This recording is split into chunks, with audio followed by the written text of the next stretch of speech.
कॅलेंडरचं भूतकाळाशी नातं 2025 हे वर्ष 1941 ची सावली ठरतंय का?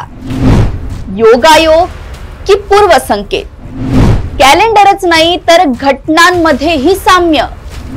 2025 आणि 1941 चं कॅलेंडर का जुळतंय? आता तिसरं महायुद्ध होण्याची शक्यता आहे का? नमस्कार, देशोन्नतीमध्ये मी ऐश्वर्या शिंदे आपलं स्वागत करते. सध्या सोशल मीडियावर एक व्हिडिओ जोरात व्हायरल होत आहे, ज्यामध्ये असा दावा केला जातोय की 2025 चं कॅलेंडर अगदी 1941 सारखं आहे. तारखा आणि आठवड्याचे दिवसही हुबेहूब जुळतायत. पण हा दावा एवढ्यावरच थांबला नाही, तर या दोन्ही वर्षांच्या घटनांची आणि युद्ध सदृश्य स्थितीची तुलना पण केली जात आहे. पण हा दावा कुठपर्यंत खरा आहे आणि खरंच इतिहास स्वतःची पुनरावृत्ती करत आहे का? पण फक्त कॅलेंडर जुळलं म्हणून इतिहासही जुळेल हे मानणं कितपत योग्य आहे? चला, यामागचं गणित, तथ्य आणि इतिहास समजून घेऊया. 2025 आणि 1941 ही दोन्ही वर्ष लीप वर्ष नाहीत आणि दोन्ही 1 जानेवारी म्हणजे बुधवार आला होता. त्यामुळे महिन्यांतील सर्व तारखा आणि आठवड्याचे दिवस एकसारखे जुळतात.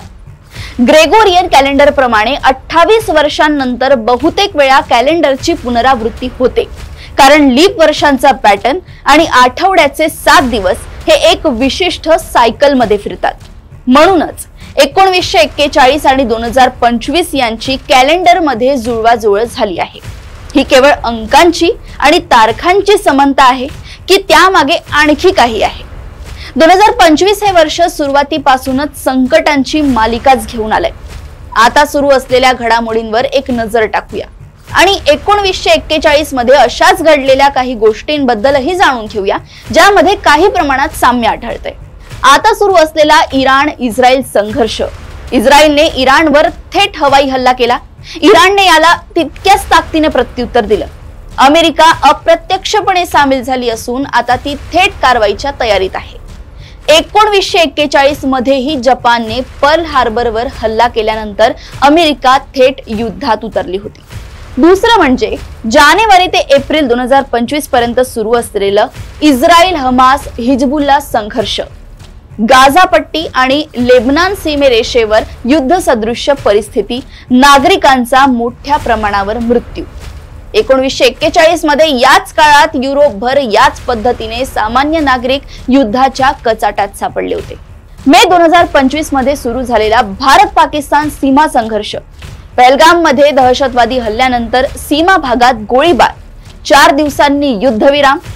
1941 मध्ये ही सीमारेषा आणि तणाव जगभर पसरत होता. रशिया-युक्रेन युद्धाचे 3रे वर्ष. युद्ध अधिक तीव्र झालं असून बॉर्डर क्रॉसिंग हल्ले वाढले आहेत. 1941 मध्ये जर्मनीने रशियावर हल्ला केला होता आणि ते युद्ध निर्णायक टप्प्यावर आलं होतं. आता नागपूर, दिल्ली, हैदराबाद अपघातांची मालिका. नागपूरच्या लेडीज क्लब चौकात कार अपघात, 4 जण जखमी. दिल्लीच्या ओखला परिसरात मोठा ट्रक अपघात, 7 मृत, 12 जखमी. हैदराबाद मध्ये बस उलटली, विद्यार्थ्यांचा मृत्यू. 1941 मध्येही युद्धामुळे अनेक अपघात, बॉम्ब हल्ले आणि नागरी आपत्ती घडल्या होत्या. आर्थिक अस्थिरता आणि मंदीची चाहूल. जगभरात महागाई वाढली आहे. शेअर बाजारातही चढ उतार होते आहे.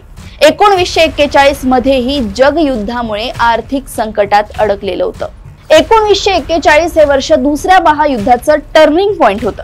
2025 आणि 1941 मध्ये अनेक गोष्टींमध्ये साम्य दिसतं, पण काही गोष्टींमध्ये फरकही आहे.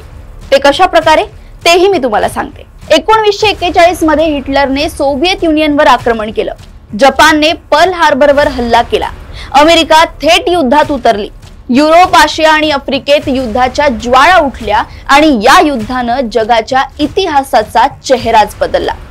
1941 आणि 2025 मध्ये जागतिक तणाव, महासत्तांचा सहभाग, आर्थिक अस्थिरता, नागरिकांचे हाल झाले आणि होत आहे. आता 2025 अर्धात संपलाय. आणखी 6 महिने वर्ष संपायला बाकी आहे. या सगळ्यात आणखी काय काय होणार याचा अंदाज बहुतेक 1941च्या घटनांवरून आपण लावू शकतो, किमान प्रयत्न तरी करू शकतो. पण हे समजून घेणं खूप महत्वाचं आहे की इतिहासाची अक्षरशः पुनरावृत्ती होत नाही.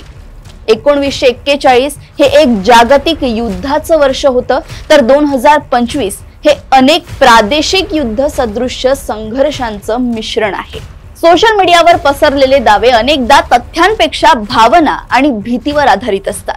2025 आणि 1941 यांचं कॅलेंडर जुळणं हे एक गणिती योगायोग आहे आणि घटनांची काही समान वैशिष्ट्ये असली तरी दोन्ही वर्षांची पार्श्वभूमी, स्वरूप आणि परिणाम फारच वेगळे आहेत. इतिहास आपल्याला शिकवतो तो हुबेहूब पुन्हा घडत नाही, पण जर आपण त्यातून धडाच घेतला नाही तर त्याच्या छायेत मात्र नक्कीच अडकतो. 2025 मध्ये संकट आहेत, पण आपण इतिहासापासून शिकून त्यांना रोखू शकतो. 1941चा धडाही तोच होता. युद्ध कधीही कोणाचंही भलं करत नाही.